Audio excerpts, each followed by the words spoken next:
Sehari setelah pemakaman suamiku, aku mengambil barang-barangnya di rumah sakit. Saat memegang kemeja terakhirnya, selembar kertas usang jatuh. Isinya membuat jantungku berhenti. 1 bulan lagi setelah pemakaman, datanglah ke makamku. Itu tulisan tangannya. Bagaimana mungkin dia tahu dia akan mati? Dan ternyata, sebelum ceritanya dimulai, silahkan tulis di kolom komentar dari daerah mana saja teman-teman yang menonton cerita ini. Jangan lupa like dan subscribe agar channel ini bisa semakin berkembang dan bisa mempersembahkan cerita yang lebih menarik lagi. Tanah masih basah saat Linda berdiri mematung di depan gundukan kubur yang baru. Hujan gerimis yang turun sejak pagi tadi seolah ikut mengantarkan kepergian Niko, suaminya. Aroma tanah basah bercampur dengan wangi bunga Kamboja terasa menyesakkan dada.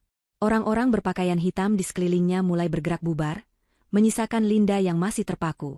Suara-suara simpati yang berbisik, tepukan pelan di bahunya, semua terasa jauh dan teredam. Dunianya baru saja runtuh. Niko, pria yang menjadi napasnya selama 10 tahun terakhir, telah pergi. Dokter bilang, serangan jantung mendadak. Begitu cepat, begitu tiba-tiba, hingga tak menyisakan ruang bagi Linda untuk mengucapkan selamat tinggal. Danu, kakak tiri Niko, menghampirinya. Wajahnya terlihat sama muramnya, matanya sembab. Linda, ayo kita pulang. Jangan terlalu lama di sini, nanti kamu sakit, ucapnya lembut, sambil memegang lengan Linda. Linda hanya mengangguk pelan, seperti robot.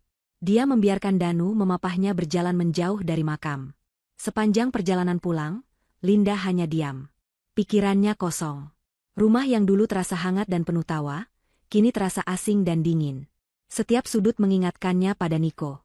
Foto pernikahan mereka di dinding, cangkir kopi favorit Niko yang masih tergeletak di meja kerja, bahkan aroma parfum Niko yang samar-samar masih tertinggal di bantal. Malam itu, Linda tidur di kamar tamu. Dia tidak sanggup tidur di kamar mereka. Bayangan Niko terbaring pucat di rumah sakit terus berputar di kepalanya. Sehari setelah pemakaman, Linda memaksa dirinya untuk bangkit. Ada hal-hal yang harus diurus. Surat-surat, administrasi, dan barang-barang Niko yang tertinggal di rumah sakit. Dengan sisa tenaga yang ada, Linda menyetir mobilnya sendirian menuju rumah sakit. Dia menolak tawaran Danu untuk menemaninya. Dia butuh waktu sendiri. Dia perlu menghadapi ini sendirian. Rumah sakit itu terasa lebih dingin dari yang diingatnya. Bau disinfektan yang tajam menusuk hidungnya. Dia berjalan ke bagian administrasi, mengurus tagihan terakhir, lalu menuju ruang penitipan barang pasien. Seorang perawat muda menyerahkan sebuah kotak kardus berukuran sedang kepada Linda. Ini barang-barang milik Tuan Niko, Bu. Silakan diperiksa dulu kelengkapannya, ujar perawat itu dengan nada datar yang profesional, seolah ini adalah rutinitas biasa. Bagi perawat itu, mungkin iya. Tapi bagi Linda, kotak ini adalah sisa-sisa terakhir dari kehidupan suaminya. Tangannya bergetar saat membukanya. Di dalamnya ada dompet Niko, jam tangannya yang sudah berhenti berdetak, ponselnya yang layarnya gelap, dan satu set pakaian yang terlipat rapi dalam kantong plastik bening. Itu adalah pakaian yang Niko kenakan saat dia dilarikan ke rumah sakit. Kemeja flanel kotak-kotak biru yang sangat Linda kenal. Kemeja yang sering Niko pakai saat mereka bersantai di akhir pekan. Linda memeluk kotak itu erat-erat. Dia berterima kasih pada perawat itu dan bergegas pergi. Dia tidak mau menangis di sini. Dia ingin segera sampai di mobilnya. Di dalam mobil, di parkiran rumah sakit yang sepi, Linda akhirnya membuka kantong plastik itu. Dia mengambil kemeja flanel itu. Aroma rumah sakit samar-samar menempel, tapi di baliknya, Linda masih bisa mencium aroma tubuh Niko. Dia membenamkan wajahnya di kemeja itu, membiarkan air matanya tumpah. Isak tangisnya tertahan di dalam mobil yang kedap. Dia menangis untuk kehilangan yang begitu besar, untuk masa depan yang tiba-tiba direnggut, untuk semua rencana yang tidak akan pernah terwujud. Saat itulah, ketika tangannya meremas kemeja itu, dia merasakan sesuatu yang ganjil di dalam saku dada. Sesuatu yang kaku dan tipis. Dengan dahi berkerut, Linda merogoh saku itu. Jantungnya berdebar sedikit lebih cepat. Apa yang mungkin disimpan Niko di sakunya? Dia menarik keluar selembar kertas usang. Kertas itu terlihat sudah lama, terlipat beberapa kali hingga lusuh, dan warnanya kekuningan. Sepertinya kertas yang disobek dari buku catatan tua. Linda membukanya perlahan.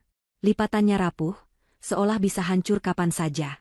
Di atas kertas itu, tertulis beberapa kata dengan tulisan tangan yang sangat Linda kenali.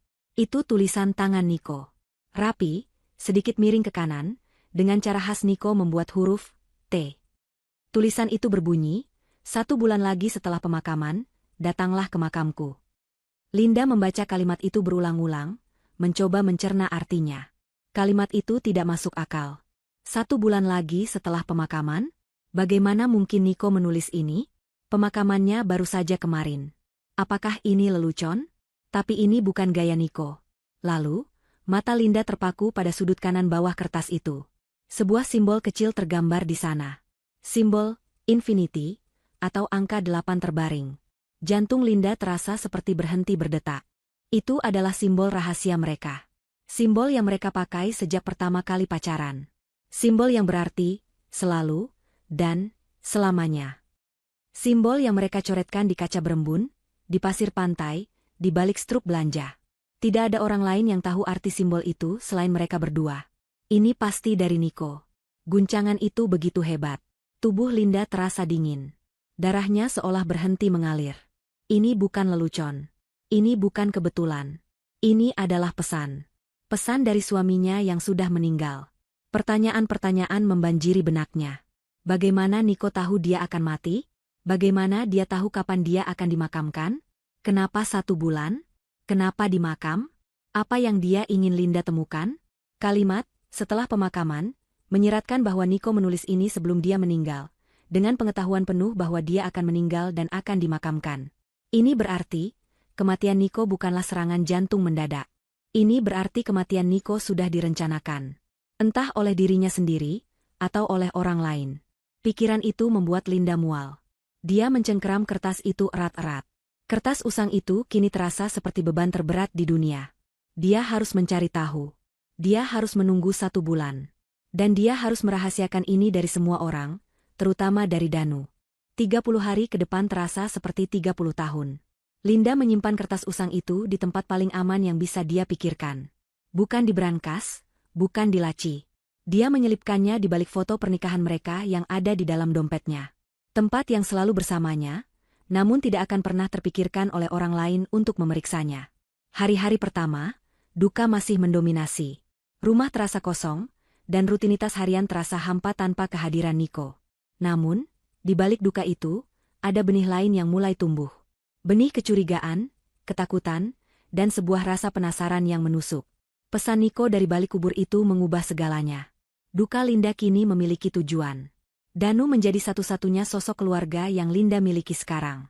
Kakak tiri Niko itu bersikap sangat baik. Terlalu baik, mungkin.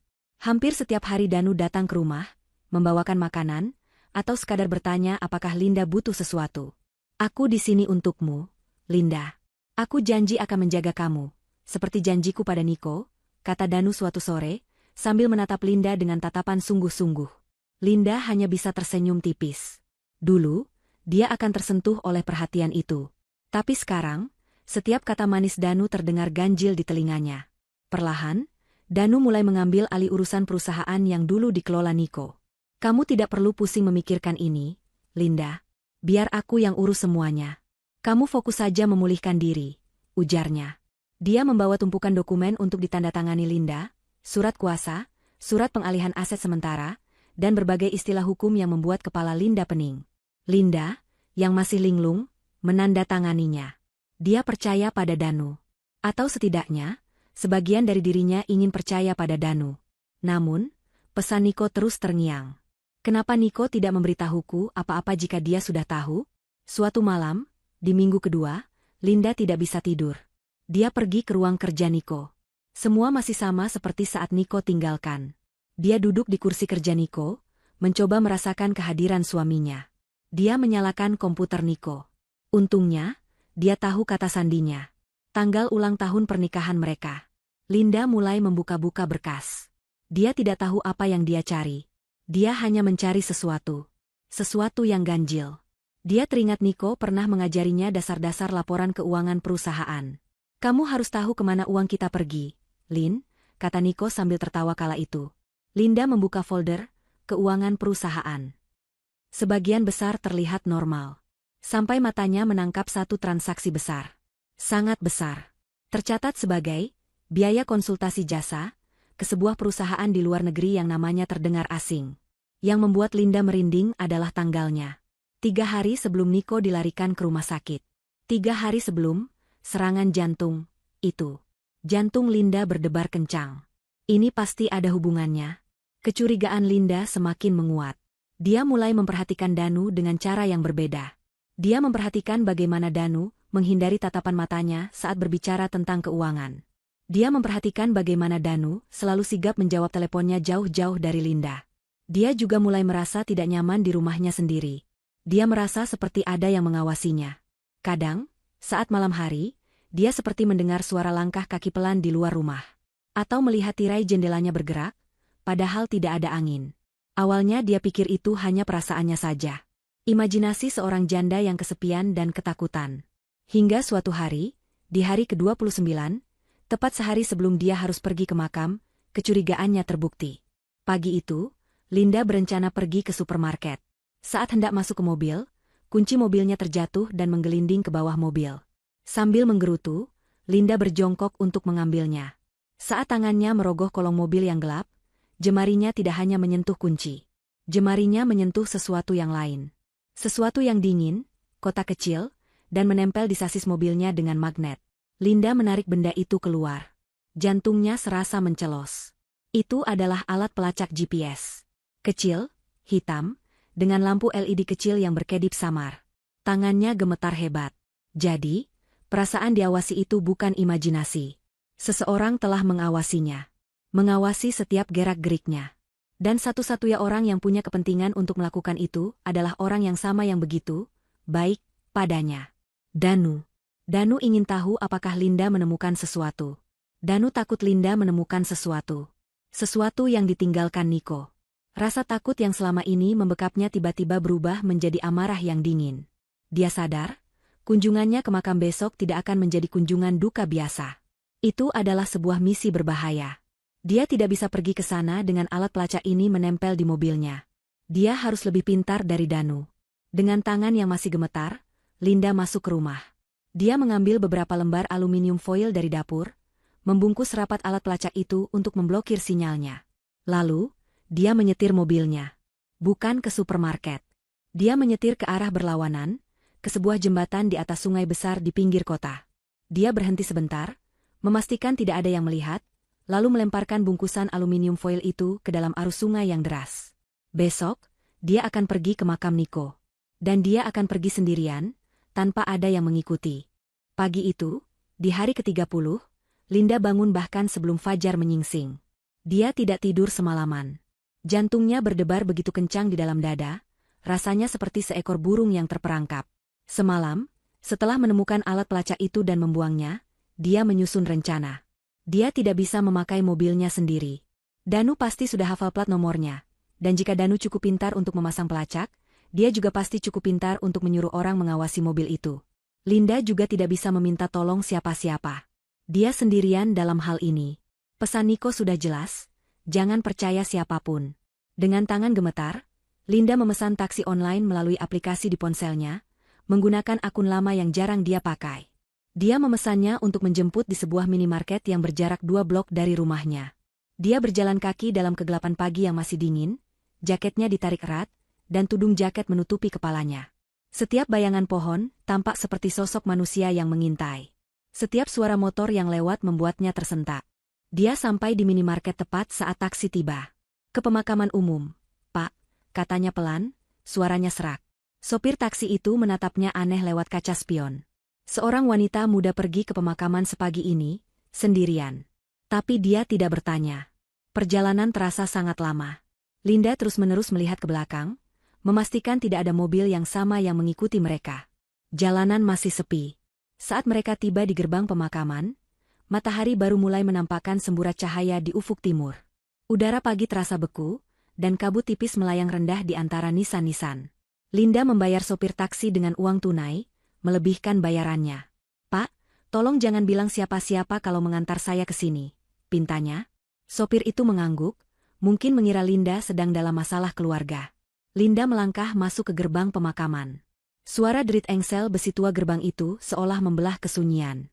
Dia berjalan cepat di antara lorong-lorong makam. Sepatunya basah oleh embun di rumput. Jantungnya berdebar di tenggorokan. Apa yang akan dia temukan? Apakah seseorang akan menunggunya? Apakah ini semua jebakan? Akhirnya, dia sampai di makam Niko. Gundukan tanah itu sudah mulai merata, ditumbuhi rumput tipis. Nisan marmer hitam yang dia pesan 2 minggu lalu berdiri kokoh dan mengilap, masih bersih. Nama Niko terukir indah di sana, bersama tanggal lahir dan tanggal kematiannya.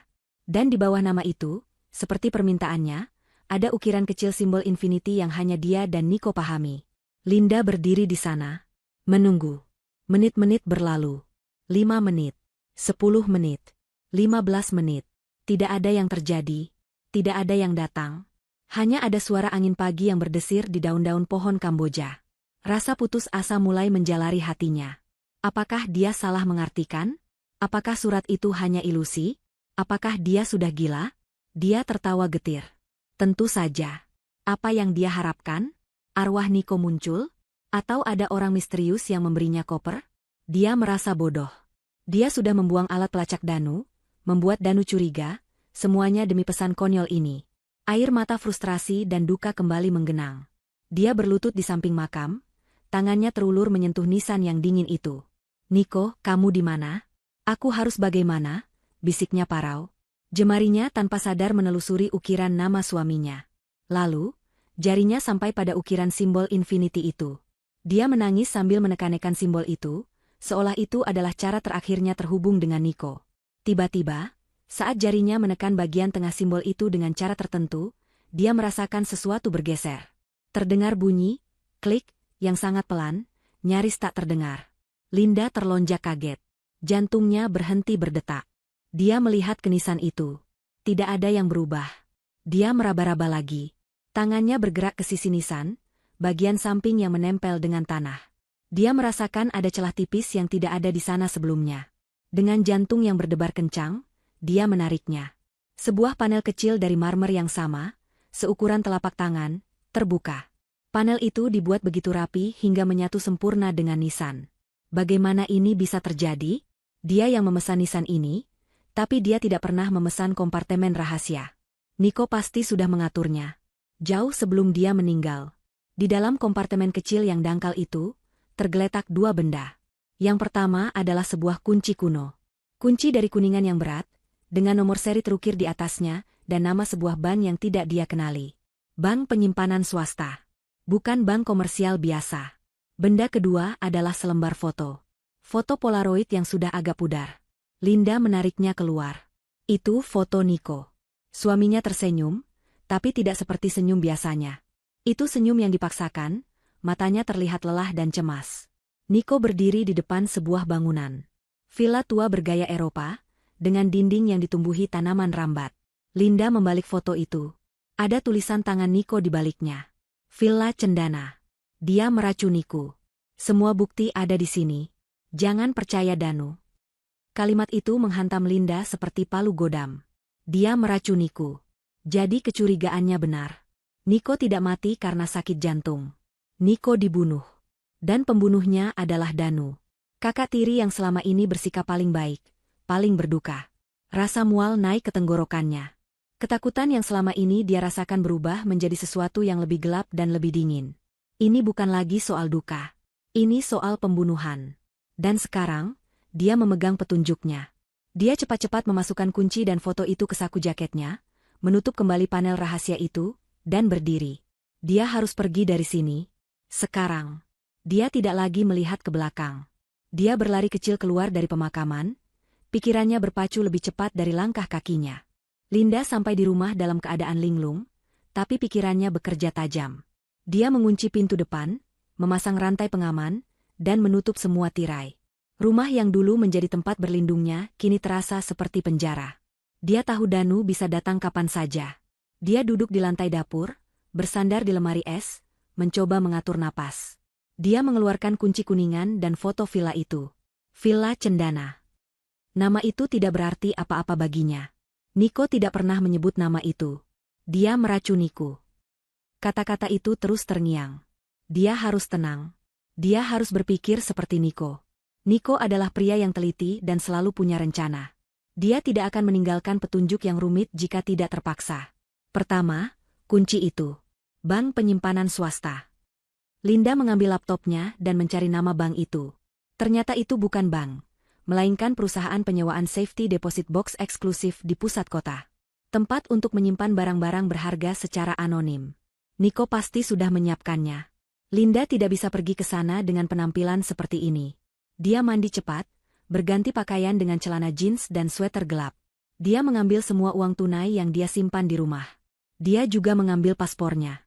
Dia tidak tahu apa yang akan dia hadapi. Dia tidak kembali ke rumah ini. Dia tahu itu. Dia mengemas tas ransel kecil, pakaian ganti seperlunya, laptop, air minum, dan tentu saja, kunci dan foto itu. Dia menghapus riwayat pencariannya di laptop. Dia meninggalkan ponselnya di rumah, tergeletak di meja makan. Dia tidak bodoh. Jika Danu bisa melacak mobilnya, Danu pasti bisa melacak ponselnya. Dia keluar lewat pintu belakang, melompat pagar taman belakang yang rendah, dan berjalan kaki beberapa kilometer sebelum menyetop taksi lain di jalan raya yang ramai. Dia menuju ke perusahaan safety deposit box itu. Gedung itu tua tapi megah. Interiornya sunyi, berlantai marmer, dan dijaga oleh petugas keamanan berwajah datar. Linda menyerahkan kunci itu kepada resepsionis. Wanita itu memeriksa nomor seri, meminta Linda menunjukkan kartu identitas. Untungnya Nico mendaftarkannya atas nama Linda, sebuah langkah cerdas lain dari suaminya, dan memintanya menandatangani buku tamu. Jantung Linda berdebar kencang saat menunggu. Dia diantar ke ruang besi di ruang bawah tanah. Ruangan itu dingin dan sunyi. Seorang petugas membuka box logam nomor 582 dengan 2 kunci, satu milik bank, satu milik Linda, lalu menarik keluar kotak itu dan meletakkannya di atas meja di bilik pribadi. "Silakan, Bu. Tekan bel jika sudah selesai," kata petugas itu, lalu pergi dan menutup pintu bilik, meninggalkan Linda sendirian. Tangan Linda bergetar saat membuka tutup kotak logam itu. Di dalamnya tidak ada perhiasan atau emas batangan. Isinya jauh lebih penting. Di lapisan paling atas ada setumpuk uang tunai, mata uang dolar dan rupiah, jumlahnya sangat banyak. Cukup untuk hidup bertahun-tahun. Di bawah uang itu, ada beberapa dokumen. Yang pertama adalah akta kepemilikan. Akta untuk Villa Cendana. Villa itu ternyata milik sebuah perusahaan cangkang yang didaftarkan di luar negeri, dan kini dialihkan kepemilikannya kepadanya. Nico sudah membalik nama semuanya atas nama Linda. Lalu, dia melihat sesuatu yang membuatnya terpukul. Sebuah paspor. Tapi bukan paspornya. Itu paspor palsu atas nama yang berbeda, tapi fotonya adalah foto Nico. Jantungnya mencelos. Nico berencana kabur. Dia berencana meninggalkan semuanya, meninggalkan negara ini. Dan dia tidak mengajaknya. Rasa sakit yang tajam, berbeda dari rasa dukanya, menusuk Linda. Tapi kemudian dia sadar. Nico tidak meninggalkannya. Dia sedang melindunginya. Dia tahu jika dia mengajak Linda, Danu akan mengejar mereka berdua. Nico berencana pergi sendiri, mungkin untuk menyusun rencana serangan balik dari jauh. Tapi racun itu bekerja lebih cepat dari yang dia duga. Di dasar kotak, ada satu benda lagi.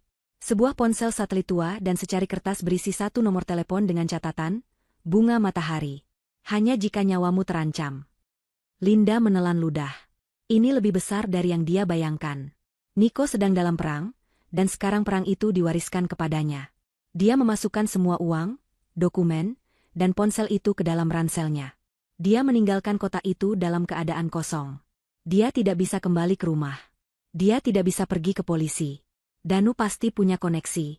Satu-satunya tempat yang aman adalah tempat yang disiapkan Nico. Villa Cendana. Menurut alamat di akta, villa itu terletak di daerah pegunungan terpencil, sekitar 3 jam perjalanan dari kota. Dia menyewa mobil di agen penyewaan kecil di pinggir kota, membayar tunai untuk 3 hari. Dia mengemudi dengan hati-hati, selalu mengawasi kaca spion. Perjalanan itu terasa menegangkan. Jalanan menanjak dan berkelok-kelok, melewati hutan pinus yang lebat. Akhirnya, dia tiba di sebuah gerbang besi tua yang tertutup tanaman rambat. Dia membukanya, dan di sanalah villa itu. Persis seperti di foto. Tua, megah, dan benar-benar terisolasi. Linda memarkir mobil di belakang rumah, tersembunyi di antara pepohonan. Dia masuk ke villa dengan kunci yang tersembunyi di bawah pot bunga, persis seperti instruksi yang ditulis Nico di balik akta. Bagian dalam villa berdebu dan berbau apek. Perabotannya ditutupi kain putih. Tapi tempat ini aman. Semua bukti ada di sini, tulis Nico. Dia harus menemukannya. Dia mulai mencari di ruang kerja Nico. Ruangan itu penuh buku. Dia memeriksa di balik setiap buku, di dalam setiap laci. Tidak ada apa-apa. Dia melihat sebuah lukisan besar di dinding. Lukisan pemandangan yang sangat jelek, bukan selera Niko. Linda mendekatinya. Dia mendorong lukisan itu.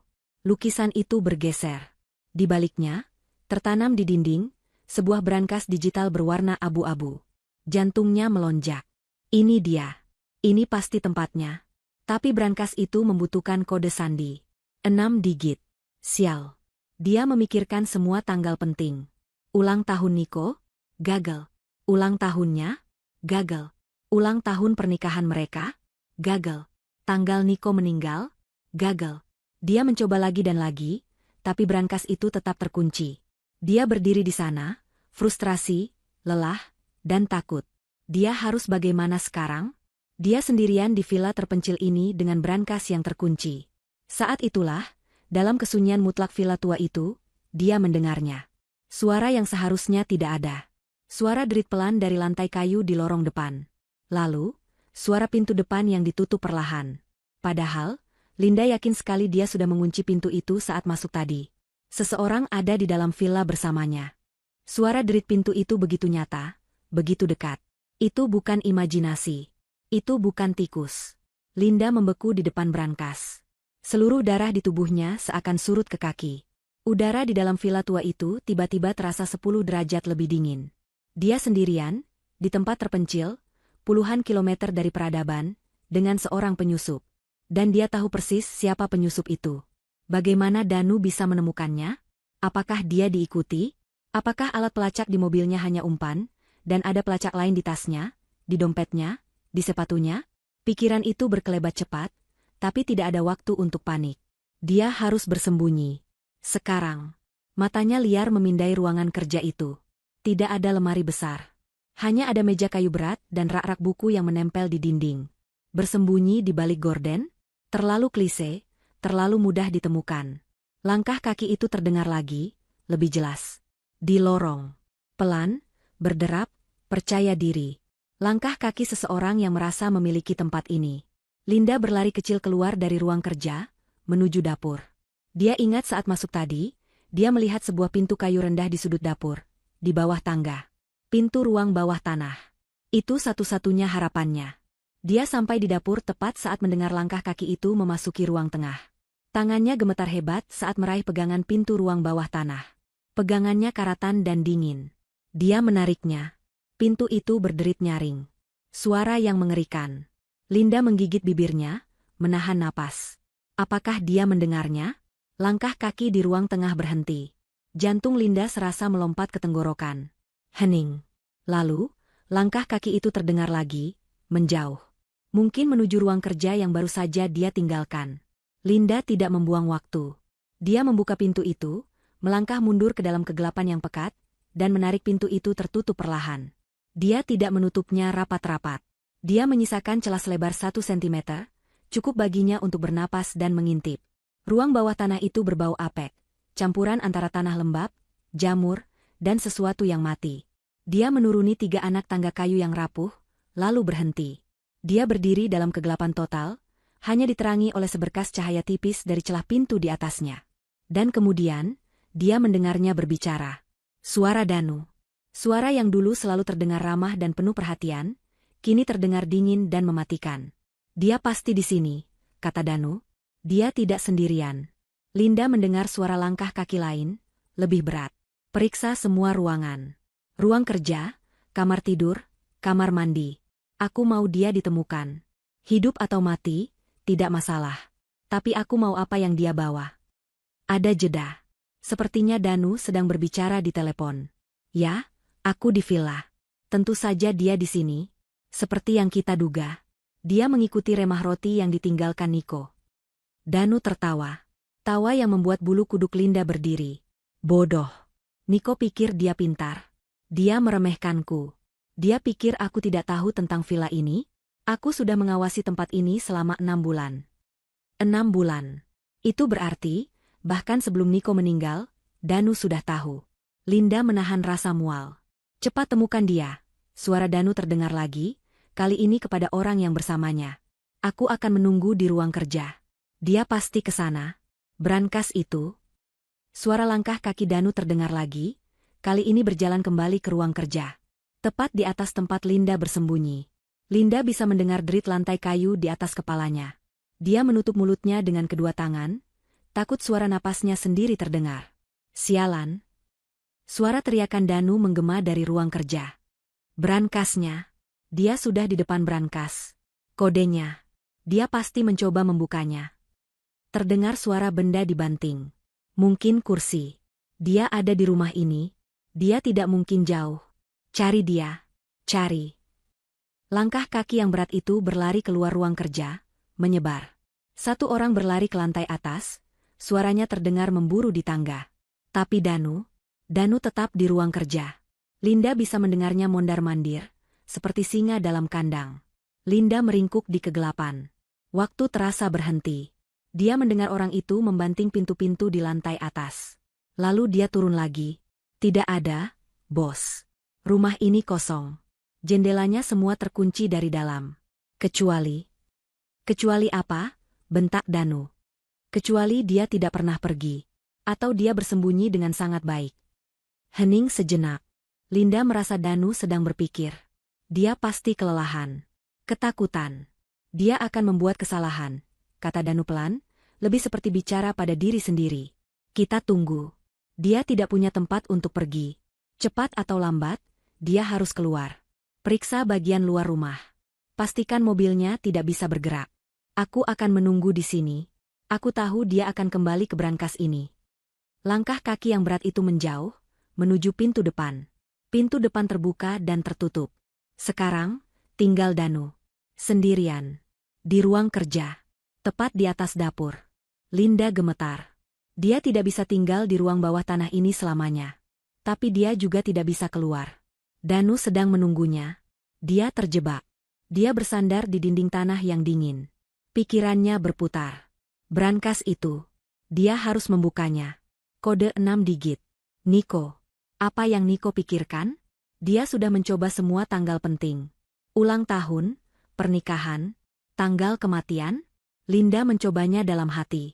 Tanggal Niko masuk rumah sakit. Gagal. Tanggal Niko dinyatakan meninggal. Gagal.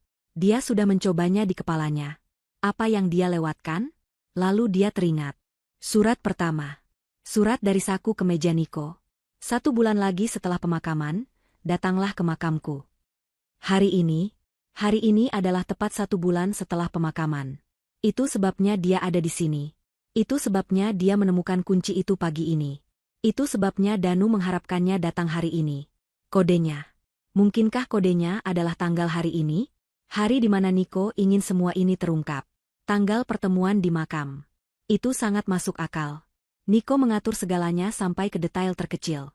Kodenya adalah tanggal hari ini. Dia harus mengambil risiko. Dia mendengarkan. Hening. Danu tidak bersuara di ruang kerja. Apa yang dia lakukan? Apakah dia masih di sana? Atau dia sudah pergi? Linda tidak bisa menunggu lagi. Dia harus tahu apa isi brankas itu. Dia mendorong pintu ruang bawah tanah pelan-pelan. Tidak ada suara derit kali ini. Dia merangkak keluar dalam diam, seperti bayangan. Dia mengintip ke ruang kerja. Kosong. Meja kerja terlihat, tapi kursinya menghadap ke jendela, membelakanginya. Apakah Danu duduk di sana? Diam-diam? Jantungnya berdebar begitu keras hingga terasa sakit. Dia harus mengambil risiko. Dia melangkah masuk ke ruang kerja. Danu tidak ada di sana. Ruangan itu kosong. Kemana dia pergi? Apakah ini jebakan? Linda tidak peduli. Dia langsung menuju brankas. Tangannya gemetar saat menyentuh tombol-tombol digital. Tanggal hari ini. Dia memejamkan mata sejenak, mengingat tanggalnya. Dia memasukkan 6 digit itu. 201025. Tanggal 20 bulan 10 tahun 2025. Terdengar bunyi, bip, pelan, lalu, klik, yang memuaskan. Lampu hijau kecil menyala. Brankas itu tidak terkunci. Dengan napas tertahan, Linda memutar pegangannya dan menarik pintu brankas yang berat itu. Pintu itu terbuka. Di dalam brankas yang gelap, tidak ada tumpukan uang tunai, tidak ada perhiasan berkilauan, tidak ada emas batangan. Harta yang Niko sebutkan bukanlah kekayaan materi. Isinya jauh lebih berharga, dan jauh lebih berbahaya. Di rak atas brankas itu tergeletak sebuah laptop tipis berwarna perak. Di sebelahnya, ada beberapa flash drive yang diberi label rapi.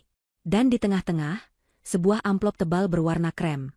Di atas amplop itu, hanya tertulis satu nama dengan tulisan tangan Niko yang sedikit gemetar, Linda.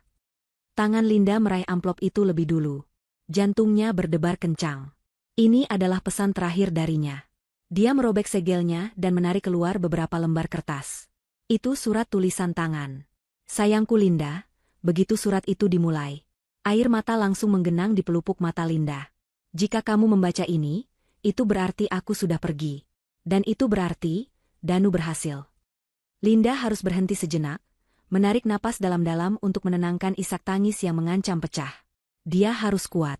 Dia harus melanjutkan membaca. Niko menjelaskan semuanya. Dia menceritakan bagaimana dia mulai curiga pada Danu 6 bulan lalu. Perusahaan yang mereka bangun bersama mulai goyang. Ada uang yang hilang, jumlahnya sangat besar. Niko mulai menyelidiki diam-diam.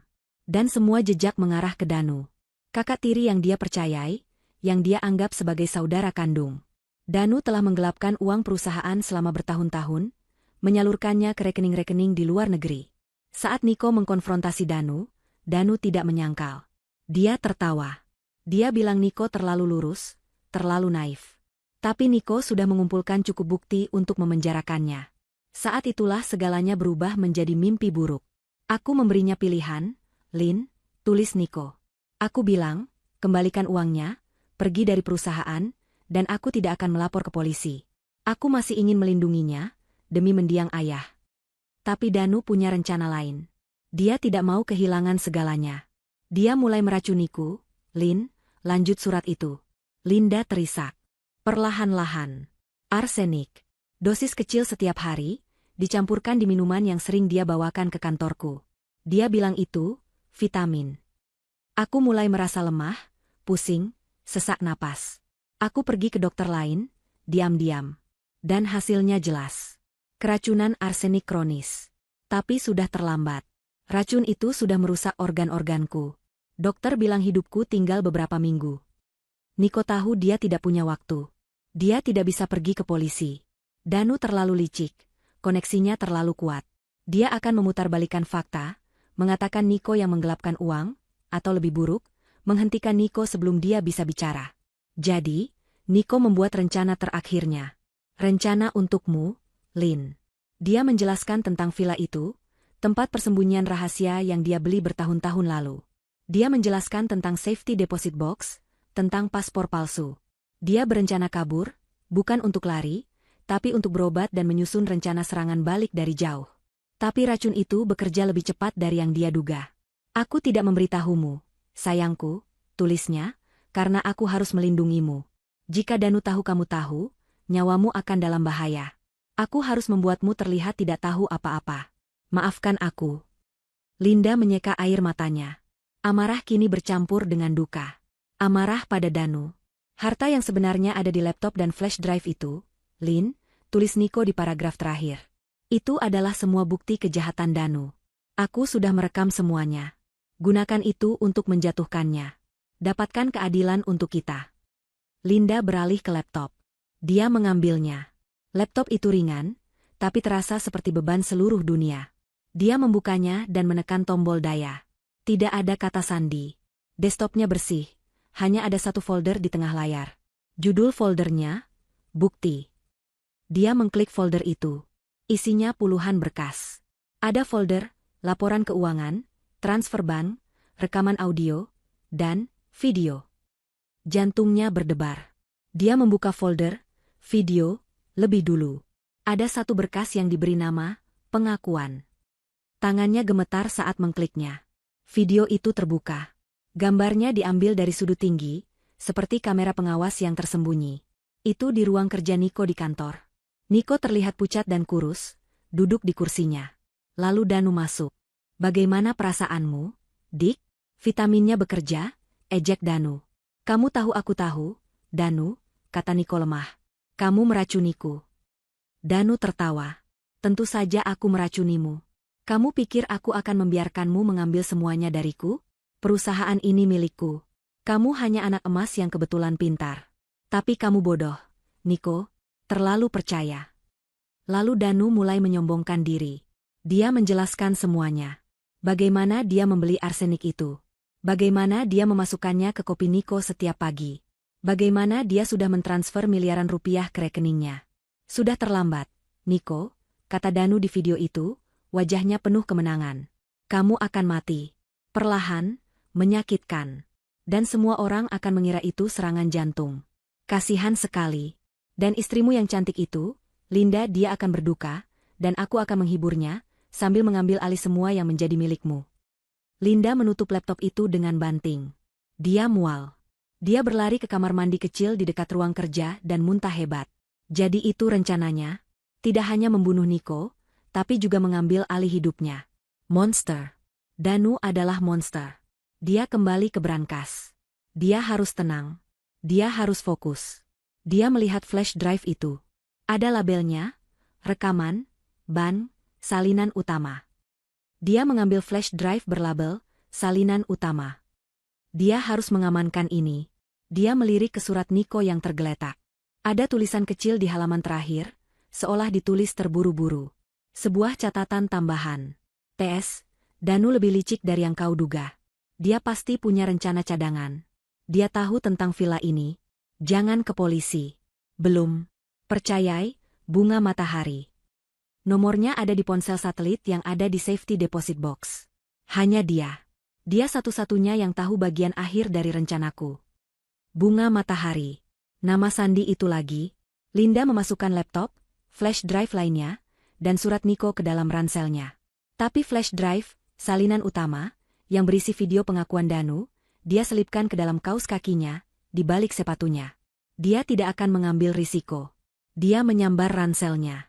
Dia harus pergi dari villa ini. Sekarang. Dia tahu Danu ada di luar sana. Menunggu. Dia berjalan mengendap-endap ke jendela ruang kerja, mengintip dari balik tirai yang tebal. Dan dia melihatnya. Mobil Danu terparkir di ujung jalan masuk, memblokir jalan keluar. Dan Danu berdiri di samping mobil itu, bersandar, menatap lurus ke arah villa. Seolah dia tahu Linda sedang mengawasinya. Dia tersenyum. Senyum sinis yang sama seperti di video. Jantung Linda serasa terlepas dari dadanya. Danu tersenyum. Itu bukan senyum duka, bukan senyum ramah sang kakak ipar. Itu adalah senyum predator yang telah memojokkan mangsanya. Dia tahu Linda ada di dalam. Dia tahu Linda telah membuka brankas. Dia sengaja menunggu di luar, memberinya ilusi waktu untuk menemukan apa yang Niko tinggalkan. Dia ingin Linda melihatnya.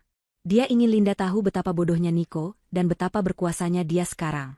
Ini adalah permainan baginya. Permainan kucing dan tikus, dan Linda adalah tikusnya. Linda mundur dari jendela. Napasnya terengah-engah. Dia tidak bisa tinggal di sini. Villa ini adalah peti mati. Tapi dia juga tidak bisa keluar. Danu ada di sana. Apa yang harus dia lakukan? Dia melihat ransel di punggungnya di pantulan kaca jendela yang gelap. Ransel itu berisi laptop, flash drive cadangan, dan surat Niko. Benda-benda itu adalah umpan. Harta yang sebenarnya, bukti intinya, video pengakuan Danu, terselip aman di dalam kaos kakinya, menempel di kulit pergelangan kakinya. Dingin, kaku, dan satu-satunya harapan hidupnya. Dia tidak bisa menggunakan ponsel satelit. Benda itu ada di dalam ransel. Mengeluarkannya sekarang hanya akan membuang waktu. Dia harus bergerak. Dia harus menghadapi Danu. Berlari dan bersembunyi hanya akan menunda apa yang tak terhindarkan. Dia harus menggunakan kesombongan Danu untuk melawannya. Danu tidak akan membunuhnya di tempat. Tidak, dia akan menikmati ini. Dia akan menyiksanya secara mental lebih dulu. Dia akan menuntut bukti itu. Dan di saat itulah, di saat Danu merasa menang, Linda harus mencari celah. Dengan resolusi yang dingin, Linda berjalan ke pintu depan. Dia membuka kunci rantai. Dia membuka kenop pintu. Dia menarik napas dalam-dalam, lalu mendorong pintu itu terbuka. Suara derit engsel pintu memecah kesunyian malam di pegunungan. Udara dingin langsung menerpa wajahnya. Danu masih di sana, bersandar di mobilnya, sekitar 20 meter jauhnya. Lampu depan mobilnya menyala, menyorot lurus ke arah Linda, membutakannya sejenak. Dia seperti seorang aktor di atas panggung yang disorot lampu. Akhirnya kamu keluar juga, Linda. Suara Danu terdengar tenang, namun penuh kemenangan, membelah keheningan. Aku sudah menunggumu. Perjalananmu cukup merepotkan. ya? Linda tidak menjawab. Dia hanya berdiri di ambang pintu, membiarkan matanya menyesuaikan diri dengan cahaya. Kamu tahu, lanjut Danu, melangkah perlahan mendekati teras. Niko itu bodoh. Dia pikir dia pintar dengan semua teka-teki ini. Makam, kunci, villa. Dia pikir aku tidak tahu? Aku tahu setiap gerakannya. Aku bahkan tahu dia menyewamu untuk memesan nisan custom itu. Linda membeku. Apa? Oh, kamu terkejut. Danu tertawa. Kamu pikir pengacara yang kamu temui, Bunga Matahari, itu, nyata? Itu orangku, Linda. Aku yang menyuruhnya membuat nisan itu. Aku yang menaruh kunci dan foto itu di sana. Pernyataan itu menghantam Linda lebih keras dari pukulan fisik. Tidak, tidak mungkin. Itu berarti Bunga Matahari, nomor telepon di ponsel satelit, semua itu adalah bagian dari jebakan Danu? Niko telah dijebak bahkan dalam rencananya sendiri? Rasa putus asa yang luar biasa membekapnya. Jadi, tidak ada harapan. Tidak ada Bunga Matahari yang akan datang menyelamatkannya. Dia benar-benar sendirian. Mana barangnya, Linda? Danu sekarang hanya berjarak beberapa langkah. Matanya berkilat dalam sorotan lampu mobil. Laptop. Flash drive. Aku tahu kamu menemukannya. Niko sangat puitis, meninggalkan pengakuannya sendiri. Berikan padaku. Linda gemetar. Jika Bunga Matahari adalah orangnya Danu, maka ponsel satelit di tasnya adalah jebakan. Flash drive di sepatunya adalah satu-satunya hal yang Danu tidak tahu. Dia harus berimprovisasi. Aku tidak tahu apa maksudmu, bisik Linda, mencoba mengulur waktu. Jangan main-main denganku. Danu membentak. Kesabarannya hilang. Aku sudah bersikap baik padamu selama sebulan ini. Aku menghiburmu. Dan ini balasanmu? Mencoba melindungi pembunuh? Pembunuh? Linda terkejut. Ya, Niko, kamu tidak tahu, ya? Dia menggelapkan uang perusahaan. Miliaran. Saat aku tahu, dia mencoba kabur. Dia bahkan mencoba membunuhku. Kematiannya itu kecelakaan saat kami berkelahi. Dia pantas mendapatkannya. Danu berteriak, wajahnya memerah. Linda sadar. Ini adalah ceritanya.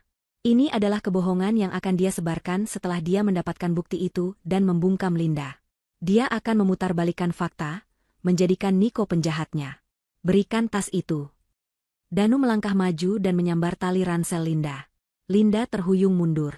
Saat itulah naluri bertahan hidupnya mengambil alih. Ketakutan, duka, dan keputusasaan bercampur menjadi satu ledakan adrenalin murni. Dia tidak peduli lagi dengan kebohongan Danu tentang Bunga Matahari. Dia tidak peduli dengan ceritanya. Dia hanya tahu dia memegang kebenaran di sepatunya. Saat Danu menarik ranselnya, Linda tidak melawan. Dia membiarkan ransel itu terlepas dari bahunya. Danu tersenyum penuh kemenangan, mengira Linda sudah menyerah. Dia memegang ransel itu, membukanya dengan kasar, mencari laptop. Pada sepersekian detik ketika mata Danu tertuju ke dalam ransel, Linda berbalik dan berlari. Dia tidak berlari ke arah gerbang. Dia berlari ke sisi rumah, ke arah kegelapan total. Ke arah hutan pinus yang lebat di belakang villa. Sialan.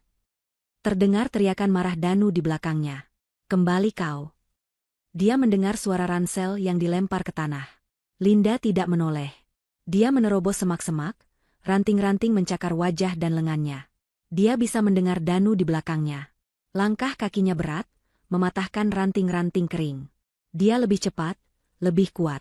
Kamu tidak bisa lari dariku, Linda, teriaknya, suaranya dipenuhi amarah murni. Tidak ada tempat untuk lari. Linda terus berlari. Dia berlari membabi buta ke dalam kegelapan hutan. Dia tidak tahu kemana dia pergi. Dia hanya tahu dia harus terus berlari. Tanah di bawah kakinya tidak rata. Akar-akar pohon menjulur seperti jebakan. Dia tersandung dan jatuh, lututnya menghantam batu.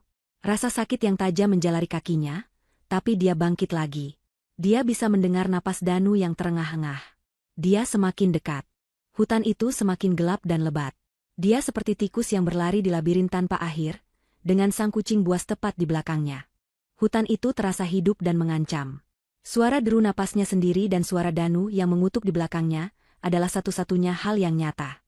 Linda terus berlari, didorong oleh teror. Paru-parunya terasa seperti terbakar. Setiap tarikan napas terasa sakit di udara pegunungan yang dingin. Lututnya yang terluka berdenyut nyeri, dan dia merasakan darah hangat mengalir di kakinya. Tapi dia tidak berani berhenti. Berhenti berarti mati. Berhenti berarti Danu menang. Aku akan menemukanmu, Linda, dan saat aku menemukanmu, kamu akan menyesal. Suara Danu bergema di antara pepohonan. Dia terdengar lebih dekat. Linda melihat celah di antara pepohonan di depannya, sebuah turunan curam. Tanpa berpikir, dia melompat. Dia berguling menuruni lereng yang dipenuhi daun kering dan kerikil tajam. Dia berhenti di dasar lereng kecil, terjerat dalam semak berduri. Untuk sesaat, semuanya hening. Dia menahan napas, mendengarkan. Langkah kaki Danu berhenti di puncak lereng. "Aku tahu kau di bawah sana," teriaknya. "Kamu pikir kamu bisa bersembunyi?" Linda bisa melihat siluetnya di atas, bergerak-gerak di bawah cahaya bulan yang remang-remang. Dia seperti iblis yang sedang berburu. Linda meringkuk lebih dalam ke dalam semak, menahan rasa sakit dari duri yang menusuk kulitnya. Dia harus diam. Danu mulai menuruni lereng. Tapi dia tidak hati-hati. Dia terburu-buru. Dia menginjak batu yang lepas. Linda mendengar dia mengumpat saat dia tergelincir, jatuh terduduk, dan meluncur beberapa meter. Ini kesempatannya. Selagi Danu berusaha bangkit, Linda memaksa dirinya keluar dari semak dan berlari lagi. Kali ini dia tidak berlari kencang, tapi mencoba bergerak setenang mungkin. Dia masuk lebih dalam ke hutan. Dia tidak tahu sudah berapa lama dia berlari. 5 menit? 1 jam? Rasanya seperti selamanya. Suara Danu semakin jauh di belakang, tapi Linda tidak berani melambat. Akhirnya, dia tidak sanggup lagi. Kakinya gemetar hebat. Dia tersandung akar pohon besar dan jatuh tersungkur. Kali ini, dia tidak bisa bangkit. Pergelangan kakinya terkilir. Rasa sakit yang hebat menjalari kakinya. Dia kalah. Dia sendirian di tengah hutan, terluka, dan pembunuhnya ada di suatu tempat di luar sana. Dia menyeret dirinya ke balik pohon besar, bersandar di batangnya yang kasar. Air mata keputusasaan akhirnya tumpah. Dia memukul tanah dengan kepalan tangannya. Sia-sia. Semua rencana Niko sia-sia. Kebohongan Danu tentang bunga matahari telah menghancurkan harapan terakhirnya. Tidak ada yang akan datang. Tidak ada yang tahu dia ada di sini. Dia akan mati di hutan ini, dan Danu akan lolos dengan semua kejahatannya. Keadilan untuk Niko tidak akan pernah ada. Dia memejamkan mata, membiarkan rasa lelah dan sakit menguasainya. Dia teringat wajah Niko. Senyumnya. Caranya tertawa. "Maafkan aku, Niko," bisiknya ke udara malam yang dingin. "Aku gagal." "Kau tidak gagal, nak." Sebuah suara, bukan suara Danu, berbicara dari kegelapan. Suara itu tenang, dalam, dan suara seorang wanita. Mata Linda terbelalak. Dia memutar kepalanya ke arah suara itu. Beberapa meter darinya, berdiri sesosok bayangan. Wanita itu melangkah maju ke seberkas cahaya bulan. Dia lebih tua dari yang Linda bayangkan, mungkin akhir 50-an. Wajahnya keras namun memancarkan ketenangan. Dia mengenakan pakaian lapangan yang praktis dan sepatu bot. Siapa Anda?" gagap Linda. "Nama tidak penting," kata wanita itu. "Tapi Niko biasa memanggilku bunga matahari." Jantung Linda serasa berhenti. "Tapi," Danu bilang, "Anda bekerja untuknya." "Anda?" Wanita itu tersenyum tipis. "Danu banyak bicara. Dia pikir dia mengendalikanku, tapi dia salah. Niko yang mempekerjakanku. Jauh sebelum Danu tahu apa-apa. Tugasku adalah mengawasi Danu. Dan tugasku malam ini adalah mengawasimu." Anda tahu aku di sini?" Niko adalah perencana yang brilian, tapi dia juga sentimental. Dia tahu Danu itu serakah, tapi dia juga tahu Danu pengecut. Dia membiarkan Danu menemukan villa ini. Dia membiarkan Danu menemukanku. Jelas wanita itu, sambil berjalan mendekat dan berjongkok di samping Linda. Niko tahu Danu akan mencoba membalikkan keadaan. Dia tahu Danu akan berbohong padamu, mencoba menghancurkanmu secara mental. Dia ingin kau mendengarnya sendiri, agar kau tahu betapa monsternya dia. Wanita itu memeriksa pergelangan kaki Linda dengan sentuhan ahli. Terkilir. Tapi tidak patah. "Kau kuat, seperti kata Niko. Bagaimana Anda menemukanku di hutan ini?" "Aku sudah di sini sejak sore. Mengawasimu. Mengawasi Danu. Aku melihatmu berlari ke hutan. Aku membiarkanmu berlari, itu memberiku waktu untuk mengurus anak buahnya." "Anak buah?" "Pria yang bersama Danu tadi. Dia tidak akan mengganggu kita lagi." Nada suara wanita itu tidak menyisakan keraguan tentang apa artinya itu. Niko tahu dia tidak bisa memenangkan ini dengan cara biasa. Jadi dia mempekerjakan seseorang yang tidak bermain sesuai aturan. Itu aku. Wanita itu mengeluarkan sesuatu dari sakunya. Sebuah peluit kecil. Dia meniupnya. 2 kali, nada pendek. Beberapa saat kemudian, terdengar suara gemerisik, dan sebuah jeep tua tapi terawat muncul dari balik pepohonan, lampu depannya mati. Ayo, kata Bunga Matahari, membantu Linda berdiri. Linda bersandar padanya, rasa sakit di kakinya terlupakan oleh gelombang kelegaan yang luar biasa. Harapan itu ada. Rencana Niko tidak gagal. Kita harus cepat. Danu pasti sudah kembali ke mobilnya sekarang karena dia kehilangan jejakmu, kata Bunga Matahari sambil membukakan pintu jeep untuk Linda. Linda baru saja duduk di kursi penumpang ketika dia teringat sesuatu. Tunggu. Ranselku. Laptopnya. Semuanya ada di villa. Bunga Matahari menatapnya, matanya tajam di kegelapan. Laptop itu tidak penting. Itu umpan. Satu-satunya yang penting adalah benda yang ada di sepatumu sekarang. Benar? Linda ternganga. Bagaimana? Niko sudah menceritakan semuanya. Ayo pergi. Jeep itu melaju menembus hutan, mengikuti jalur tersembunyi yang sepertinya hanya diketahui oleh Bunga Matahari. Mereka melaju tanpa lampu, hanya mengandalkan cahaya bulan. Setelah beberapa menit yang menegangkan, mereka keluar ke jalan tanah kecil. Kita aman sekarang, kata Bunga Matahari. Jalan ini akan membawa kita ke jalan raya utama, jauh dari... Dia tidak sempat menyelesaikan kalimatnya. Saat jeep mereka keluar dari jalan tanah dan berbelok ke jalan raya aspal yang sepi, seberkas cahaya yang sangat terang menyorot mereka. Sebuah mobil Danu, melaju kencang dari arah yang tidak terduga.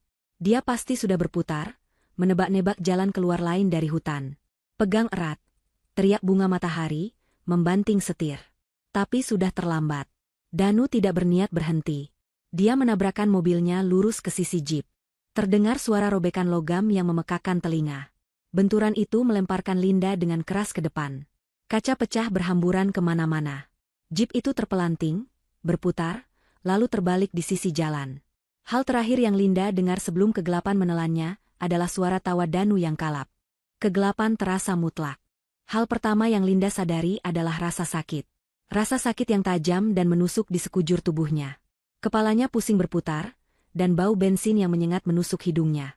Dia membuka matanya perlahan. Dunianya terbalik. Secara harfiah. Dia tergantung terbalik, tertahan oleh sabuk pengaman. Kaca depan jeep hancur lebur, dan serpihannya berkilauan seperti berlian jahat di bawah sorotan lampu mobil Danu yang masih menyala. Jeep itu teronggok di sisi jalan, ringsek seperti kaleng minuman bekas. Suara erangan pelan datang dari sampingnya. Bunga Matahari.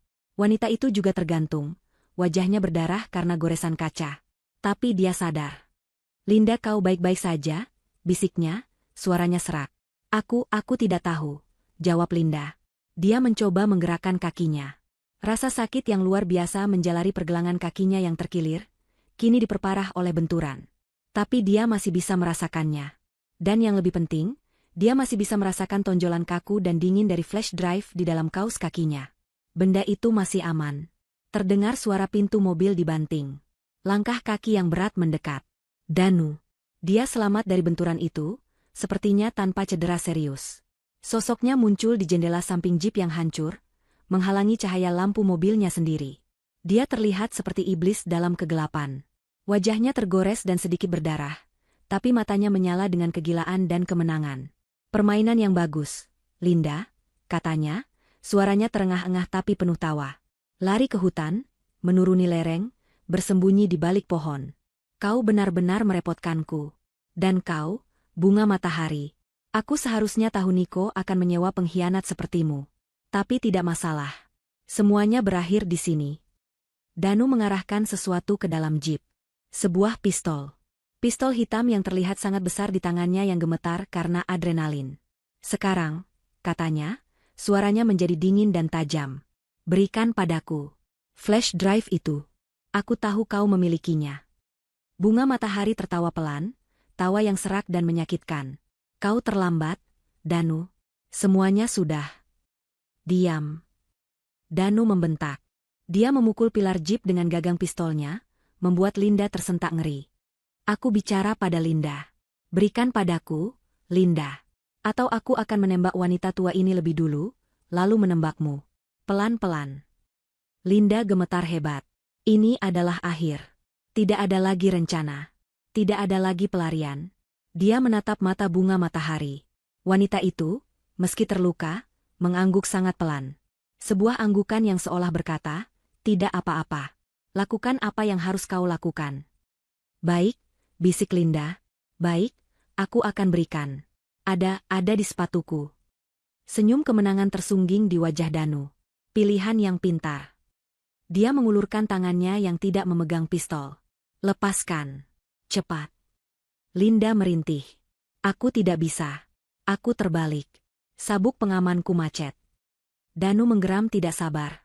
Dia menyimpan pistolnya di pinggang, lalu menggunakan kedua tangannya untuk merobek pintu jeep yang sudah ringsek itu. Logam berderit protes. Dengan satu tarikan kuat, dia berhasil membuka pintu. Dia meraih sabuk pengaman Linda dan menekan tombol pelepasnya. Linda jatuh. Dia jatuh menimpa atap jeep yang kini menjadi lantai, mendarat dengan keras di atas pecahan kaca. Rasa sakit di pergelangan kakinya meledak. Dia menjerit tertahan. Danu tidak peduli. Dia membungkuk, meraih pergelangan kaki Linda yang terluka dengan kasar. Linda berteriak kesakitan. Danu merobek kaus kakinya, dan di sanalah flash drive itu. Dia mengambilnya, mengangkatnya ke cahaya lampu mobil. Dia tertawa. Tawa yang panjang, lega, dan gila. Akhirnya. Bodoh. Niko bodoh. Kalian semua bodoh. Dia memegang bukti kejahatannya di tangannya. Dia menang. Kau tahu, Linda, katanya, sambil menikmati momen itu. Ini bagian terbaiknya. Aku tidak hanya akan lolos. Aku akan menjadi pahlawan. Aku akan menunjukkan ini ke polisi. Aku akan bilang kau dan bunga matahari bekerja sama untuk memalsukan bukti ini, untuk menjebakku, untuk merebut perusahaan Niko. Dan kecelakaan ini, tragis sekali. Kalian berdua tewas saat mencoba kabur setelah aku memergoki rencana jahat kalian. Dia mengeluarkan pistolnya lagi. Dia mengarahkannya ke bunga matahari. Kau dulu, katanya. Tidak, teriak Linda, mencoba menerjang, tapi kakinya yang terluka membuatnya tidak berdaya. Selamat tinggal, bunga matahari, kata Danu. Sebaiknya jangan lakukan itu, Danu, kata bunga matahari, suaranya anehnya tetap tenang. Dan kenapa tidak? Ejek Danu. Karena, kata wanita itu, semua yang baru saja kau katakan terekam. Danu membeku. Matanya menyipit. Apa? Bunga matahari perlahan mengangkat tangannya. Di tangannya ada sebuah alat perekam digital kecil, yang dari tadi dia genggam erat. Lampu merah kecil di alat itu berkedip stabil. Sejak kau mulai bicara di luar jeep. Pengakuanmu tentang akan memfitnah Linda. Rencanamu untuk membunuh kami dan membuatnya terlihat seperti kecelakaan. Semuanya ada di sini. Wajah Danu berubah dari kemenangan menjadi kepanikan murni.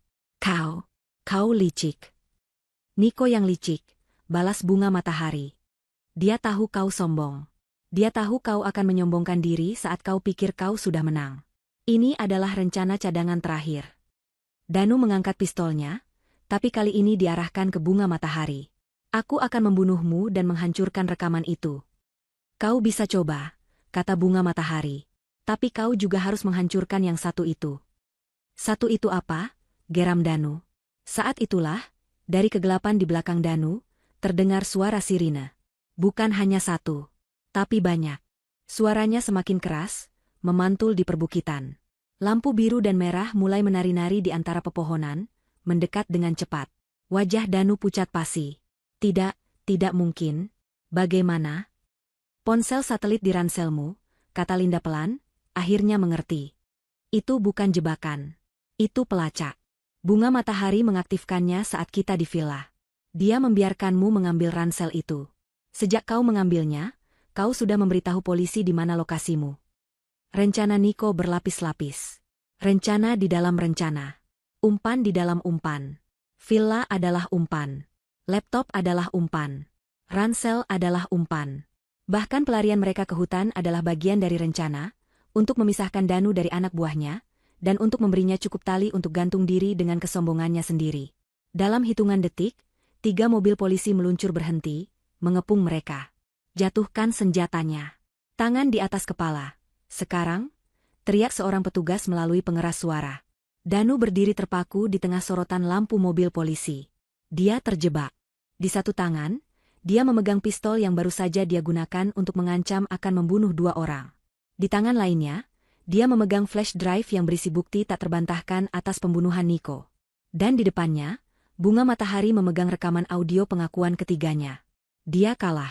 Amarah yang tak terbatas menguasai dirinya. Dia tidak akan masuk penjara. Dia tidak akan membiarkan mereka menang. Dia mengangkat pistolnya, tapi bukan ke arah polisi. Dia mengarahkannya ke Linda. Jika dia harus kalah, dia akan membawa serta alasan kekalahannya. Tidak. Bang, bang. 2 suara tembakan terdengar hampir bersamaan. Satu dari pistol Danu. Satu lagi dari arah polisi. Linda memejamkan mata, menunggu rasa sakit. Tapi itu tidak datang. Dia membuka matanya. Danu tergeletak di tanah, tidak bergerak. Lengannya terentang, dan pistolnya terlepas beberapa senti dari jarinya. Polisi telah menembaknya. Tepat di bahu, melumpuhkannya. Peluru Danu sendiri meleset jauh, mengenai ban jeep yang sudah hancur. Petugas bergegas maju. Mereka memborgol Danu yang mengerang kesakitan. Mereka mengamankan pistolnya. Dan mereka dengan hati-hati mengambil flash drive dari genggamannya yang mulai melemah. Karma telah tiba. Bukan di ujung pistol Danu, tapi di ujung borgol yang dingin. Seorang petugas medis berlutut di samping Linda, sementara yang lain membantu Bunga Matahari keluar dari jeep. Anda aman sekarang, Bu, kata petugas medis itu. Semuanya sudah berakhir. Linda menatap langit malam. Dia akhirnya bisa bernapas. Dia menangis. Bukan tangis duka, bukan tangis takut, tapi tangis lega. Sudah berakhir, Nico, bisiknya. Sudah berakhir. Ruang sidang itu sunyi senyap. Begitu sunyi hingga Linda bisa mendengar suara napasnya sendiri yang sedikit tertahan. Dia duduk di kursi saksi, tegak.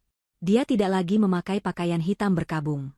Dia mengenakan blus biru muda, warna favorit Nico, warna yang melambangkan harapan. Semua mata tertuju padanya. Tapi dia hanya menatap satu orang, Danu. Danu duduk di kursi terdakwa, diapit oleh pengacaranya. Dia tidak lagi terlihat seperti pengusaha sukses yang ramah. Dia terlihat hancur. Mengenakan seragam tahanan oranye, wajahnya pucat, dan matanya kosong. Bahunya masih dibalut perban akibat luka tembak malam itu. Keangkuhan yang dulu dia pamerkan telah lenyap, digantikan oleh aura kekalahan yang pekat. Sudah 6 bulan sejak malam mengerikan di villa itu. 6 bulan yang diisi dengan pemulihan fisik, interogasi polisi, dan persiapan persidangan. Pergelangan kaki Linda telah sembuh total. Bunga Matahari, yang ternyata adalah mantan agen intelijen negara yang disewa Nico karena keahliannya, juga telah pulih dan duduk di barisan depan, menatap Linda dengan anggukan bangga. Jaksa penuntut, seorang wanita tegas, berdiri. Yang mulia, katanya, suaranya menggema di ruangan. Kami akan memutarkan barang bukti utama. Sebuah rekaman video, ditemukan dalam flash drive yang disita dari tangan terdakwa pada saat penangkapannya. Layar besar di ruang sidang menyala. Awalnya hanya statis, lalu gambar menjadi jelas. Itu adalah ruang kerja Nico di kantor. Dan di sana, Nico, terlihat sangat pucat dan sakit, sedang berbicara dengan Danu. Penonton di ruang sidang menahan napas. Pengacara Danu telah berusaha keras untuk mencegah video ini diputar, dengan alasan direkam secara ilegal. Tapi hakim memutuskan video itu diterima, mengingat situasinya adalah pengakuan dari korban yang sekarat. Video itu diputar. Ruang sidang mendengar suara Danu. Mereka mendengar dia menertawakan Nico. Mereka mendengar dia mengaku, "Tentu saja aku meracunimu. Kamu pikir aku akan membiarkanmu mengambil semuanya dariku?" Suara tawa Danu yang dingin memenuhi ruangan. "Kamu akan mati. Perlahan, menyakitkan. Dan semua orang akan mengira itu serangan jantung." Linda memejamkan mata sejenak. Mendengarnya lagi masih terasa sakit. Tapi dia harus kuat. Saat dia membuka matanya, dia melihat juri. Beberapa dari mereka menangis pelan. Yang lain menatap Danu dengan kebencian yang tak terselubung. Kemudian, jaksa memutar barang bukti kedua. Rekaman audio dari alat perekam Bunga Matahari. Ini adalah rekaman dari malam penangkapan, jelas jaksa. Sekali lagi, suara Danu memenuhi ruangan. Kali ini, suaranya panik dan marah. "Aku akan bilang kau dan Bunga Matahari bekerja sama untuk memalsukan bukti ini. Kalian berdua tewas saat mencoba kabur. Dan puncaknya, ancamannya, selama tinggal, bunga matahari. Setelah rekaman itu selesai, keheningan menyelimuti ruang sidang. Tidak ada lagi yang perlu dikatakan. Danu telah menghukum dirinya sendiri dengan mulutnya sendiri. Pengacaranya tidak bisa berbuat apa-apa. Tidak ada pembelaan. Hari vonis tiba seminggu kemudian. Ruangan itu penuh sesak. Linda berdiri saat hakim membacakan putusannya. Atas kejahatan pembunuhan berencana terhadap Niko dan percobaan pembunuhan terhadap Linda dan bunga matahari, serta penggelapan dana perusahaan, pengadilan menjatuhkan hukuman penjara seumur hidup kepada terdakwa, Danu. Gedebuk palu hakim terdengar seperti akhir dari sebuah era. Danu tidak bereaksi. Dia hanya menunduk, bahunya terkulai. Saat petugas membawanya keluar, matanya bertemu dengan mata Linda untuk sesaat. Linda tidak melihat kebencian di matanya. Dia hanya melihat kekosongan. Monster itu akhirnya telah dikalahkan. Beberapa bulan berlalu. Hidup harus terus berjalan. Dengan bantuan bunga matahari, yang kini menjadi teman baik dan penasihat hukumnya, Linda mengambil alih sisa-sisa perusahaan Niko. Semua aset haram yang telah Danu curi dan sembunyikan di luar negeri berhasil ditarik kembali. Uang itu sangat banyak.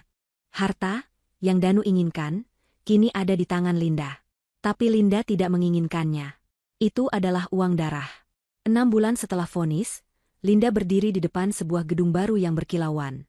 Sebuah plakat perunggu tergantung di pintu masuk, Yayasan Harapan Niko.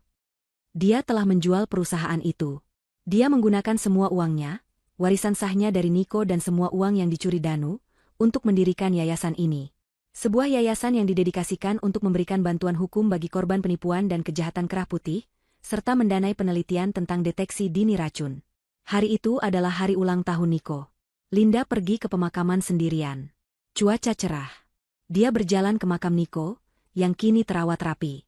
Dia berlutut dan meletakkan satu tangkai bunga matahari di atas nisan marmer hitam. Tangannya menyentuh ukiran kecil simbol infinity di batu yang dingin itu. Sudah selesai, Niko, bisiknya pelan. Sudah selesai. Dia tidak akan pernah menyakiti siapapun lagi. Dan aku mencoba membuat sesuatu yang baik dari semua ini. Aku harap kau bangga. Dia berdiri di sana untuk waktu yang lama. Tidak ada lagi air mata. Hanya ada kedamaian yang dalam. Rasa sakit kehilangan itu akan selalu ada, menjadi bagian dari dirinya. Tapi itu tidak lagi mendefinisikannya. Surat dari saku mayat itu telah membawanya dalam perjalanan tergelap dalam hidupnya, tapi dia berhasil keluar di sisi yang lain. Linda berbalik, meninggalkan makam. Dia tidak lagi melihat ke belakang. Dia berjalan menjauh dari bayang-bayang masa lalu, melangkah dengan mantap di bawah sinar matahari yang hangat. Dia bukan lagi janda yang berduka. Dia bukan lagi korban yang ketakutan. Dia adalah Linda, seorang penyintas. Dan dia siap untuk memulai akhir yang baru. Memulai akhir yang baru. Memulai akhir yang baru. Memulai akhir yang baru. Memulai akhir yang baru. Memulai akhir